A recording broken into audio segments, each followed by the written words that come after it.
Сәлеметсіздер ме, құрметті 5-ші сынып оқушылары. Қазақ тілі сабағын бастаймыз. Сабағымыздың тақырыбы халықтар достығы туралы шығарма. Здравствуйте, уважаемые учащиеся 5 класса. Начинаем урок казахского языка. Тема урока халықтар достығы туралы шығарма. Произведение о дружбе народов. 90-шы бетті ашамыз. Жаңа сөздерді жаттайық. Заңғар, очень высокий. Зерттеуші, исследователь.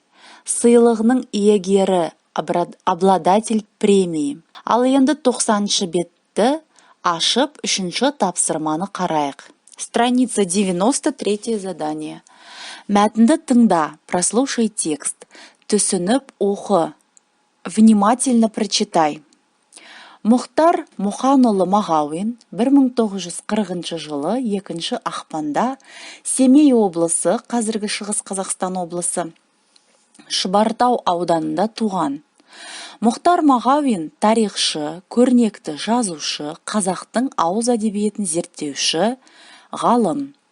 1962 жылы Қазақ мемлекеттік университетінің филология факультетін бітірген. Жазушыға Аласапран атты романы үшін Абай атындағы мемлекеттік сыйлық берілген. 1984 жылы Қазақстанның халық жазушысы, 1997 жылы Түркияның халықаралық түрік дүниесіне қызмет сыйлығының иегері, 2002 жылы Тарлан сыйлығының лауреаты атанған. Мұхтар Мағауин соғыс жылдарында қазақ халқының өзге ұлт өкілдерін бауырына басқаны туралы шығарма жазды.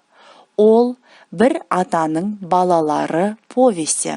Шығармада Зигфрид деген 8 жасар неміс баласын қазақ отбасының қалай қабылдағаны туралы айтылады.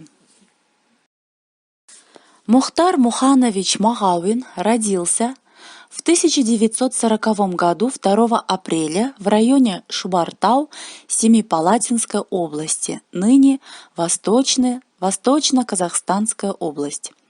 Мұхтар Мағауин – историк, выдающийся писатель, исследователь фольклора, ученый. В 1962 году окончил факультет филологии Казахского государственного университета. Писатель, получил Государственную премию имени Абая за исторический роман «Аласапран». В 1984 году стал народным писателем Казахстана.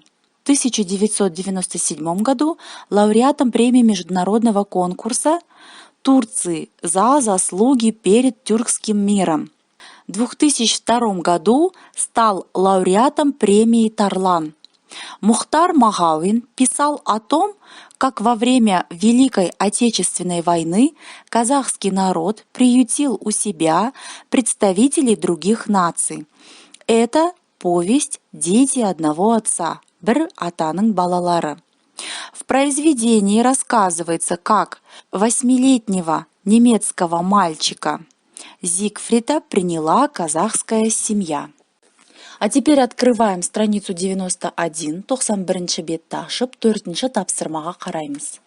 Мәтінге сүйеніп, ақпараттың дұрыстығын тексер. Түсіндір. Опираясь на текст, нужно проверить правдивость информации. Мұхтар Мұханұлы Мағауин 1940 жылы 2 ақпанда Семей облысы Шұбартау ауданында туған.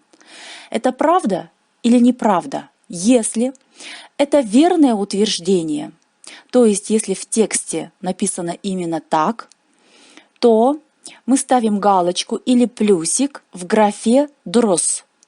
Если это неправильное, неверное утверждение, то ставим плюсик или галочку в графе «Дұрыс емес». 1962 жылы Қазақ мемлекеттік университетінің тарих факультетін бітірген. Мұхтар Мағауин тарих факультетін бітірген ба? Мұхтар Мағауин филология факультетін бітірген. Дұрыс емес. Мұхтар Мағауин тарихшы, көрнекті жазушы, қазақтың ауыз әдебиетін зерттеуші ғалым. Дұрыс па, дұрыс емес па? 1984 жылы Қазақстанның халық әншісі атағын алған. Мұхтар Мағауин певец или писатель. 2002 жылы Тарлан сыйлығының лауреаты атанған. Жазушыға «Аласапыран» атты тарихи романы үшін Шоқан атындағы мемлекеттік сыйлық берілді. Ищем в тексте подтверждение и отмечаем в соответствующей графе. Есте сақта, Мұхтар Мағауин көрнекті жазушы, Тарлан сыйлығының лауреаты. Осымен бүгінгі сабағымыз аяқталды. Келесі кездескенше сау саламатты болыңыздар.